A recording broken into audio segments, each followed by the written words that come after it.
Bonjour à toutes et à tous, bienvenue dans ce nouvel épisode du Dictionnaire digital. Aujourd'hui, nous allons aborder une thématique très peu abordée justement, mais pourtant essentielle dans le monde d'aujourd'hui, le monde numérique d'aujourd'hui, l'authentification. Pour en parler, nous recevons Hamid Chakaoui, fondateur de Crypter, une entreprise qui agit et qui propose des solutions d'authentification en B2B. Merci Hamid d'avoir accepté notre invitation. Merci Malik de m'avoir invité et très heureux d'être avec vous aujourd'hui. Très bien, alors pour commencer, est-ce que tu peux nous expliquer brièvement qu'est-ce que l'authentification et dans un second temps, pourquoi elle est cruciale, on va dire, dans le monde numérique aujourd'hui?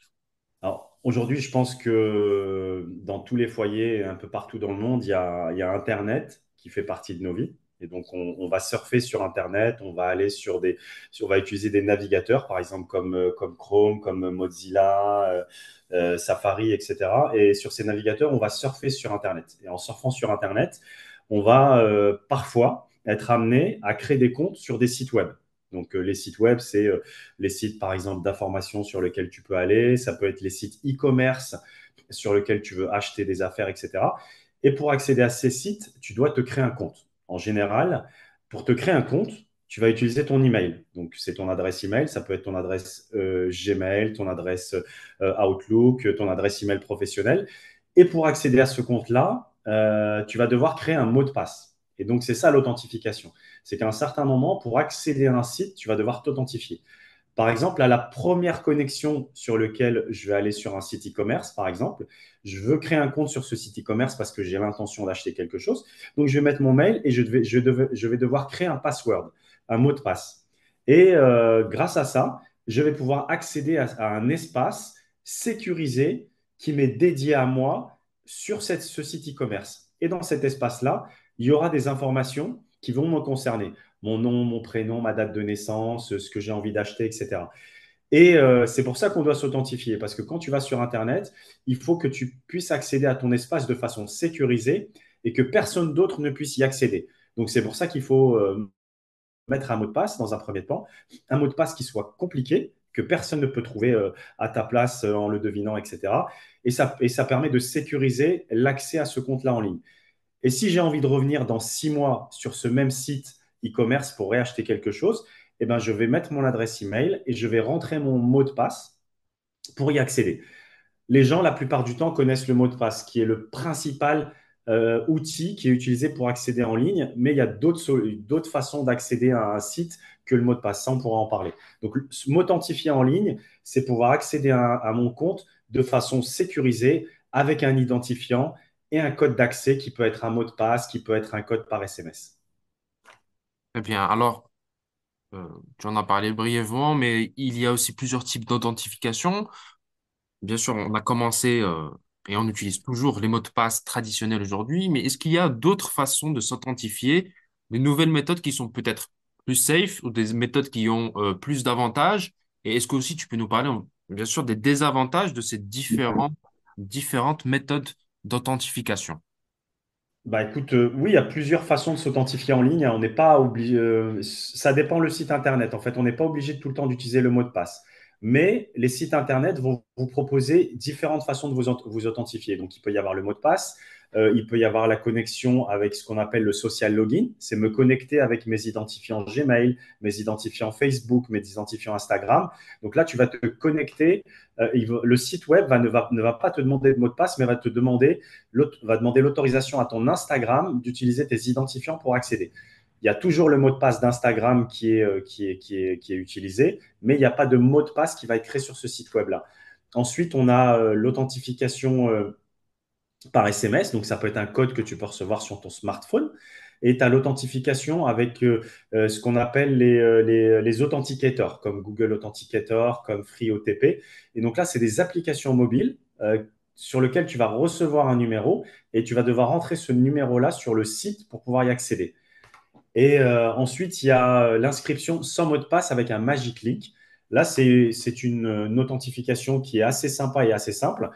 Je vais aller sur un site, je vais mettre mon email et je vais recevoir un lien de connexion dans ma boîte email et il suffit de cliquer sur ce lien pour accéder au site web. Et donc ça, c'est grosse tendance aujourd'hui qu'on voit dans l'authentification.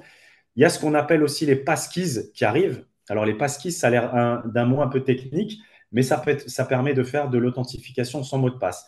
Je vais aller sur un site et il va me proposer de m'inscrire avec des passkeys.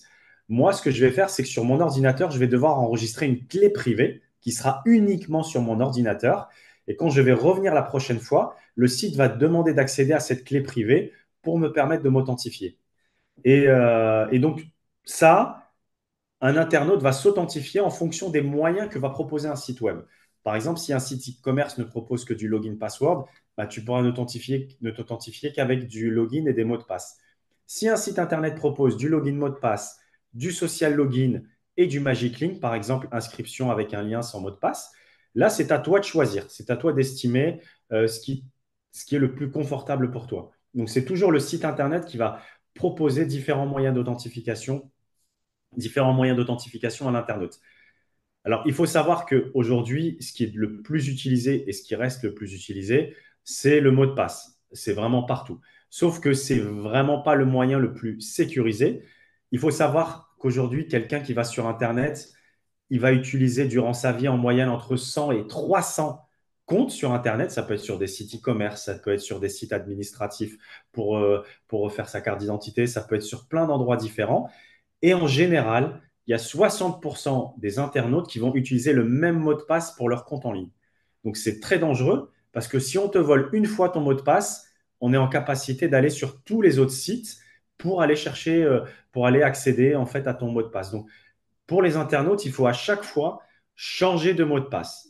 Pour tous les sites sur lesquels tu vas et avoir des mots de passe différents. Parce que si un site se fait voler ton mot de passe, eh ben celui qui vole le mot de passe ne pourra pas l'utiliser sur d'autres sites Internet. Pour la petite anecdote, il faut savoir que le mot de passe le plus utilisé dans le monde depuis 2015, c'est 1, 2, 3, 4, 5, 6. C'est très simple, hein. C'est le mot de passe qui est le plus facile à casser. Ensuite, le deuxième mot de passe le plus utilisé dans le monde, c'était password, mais ça a changé entre 1, 2, 3, 4, 5, 6, 7, 8, 9. Et après, on a des mots de passe comme QWERTY, AZERTY, etc. Football, tous ces mots de passe-là, en fait, il ne faut pas les utiliser parce que c'est des mots de passe qu'on peut très, très facilement trouver. Et aujourd'hui, on recommande aux internautes d'utiliser des mots de passe très compliqués, c'est-à-dire d'au moins 12 caractères qui vont mélanger des majuscules, des minuscules, des chiffres et des hashtags. Et ça permet de créer des mots de passe sécurisés. Il faut savoir qu'un mot de passe de 3 caractères, c'est-à-dire si tu mets 1, 2, 3 ou si tu mets ABC, avec une carte graphique que tu peux acheter sur Internet, tu peux casser le mot de passe et le trouver instantanément, en moins d'une seconde. Un mot de passe de 6 caractères, tu peux le trouver instantanément quasiment si c'est uniquement des nombres. Par contre, un mot de passe de 12 caractères, si tu mets que des nombres 1, 2, 3, 8, 9, 10, c'est à peu près une quarantaine de secondes. Et si tu mixes des majuscules, des minuscules, ça va prendre 170 jours. Donc, plus tu complexifies ton mot de passe, plus c'est compliqué pour les hackers de le trouver. Donc, ça, c'est vraiment important. Donc, voilà, globalement, pour te résumer, les différentes techniques d'authentification, il va y avoir l'utilisation d'un mot de passe, l'utilisation de l'authentification sans mot de passe grâce à un Magic Link. Ça, les internautes vont le voir de plus en plus souvent proposé. Ensuite, l'authentification avec le social login. Ça, tout le monde le connaît. Je me connecte avec mon Instagram, je me connecte avec mon Facebook, je me connecte avec mes identifiants Gmail. Ce qu'il faut faire attention, c'est changer régulièrement les identifiants de ces réseaux sociaux. Comme ça, il faut changer ces identifiants tous les 6 mois. Ensuite, on a l'authentification par SMS, qui est souvent utilisée comme une double authentification. C'est-à-dire, je mets mon login password, mon login et mon mot de passe, pardon, et en plus, on va me demander, tu as reçu un code par SMS, merci de le rentrer.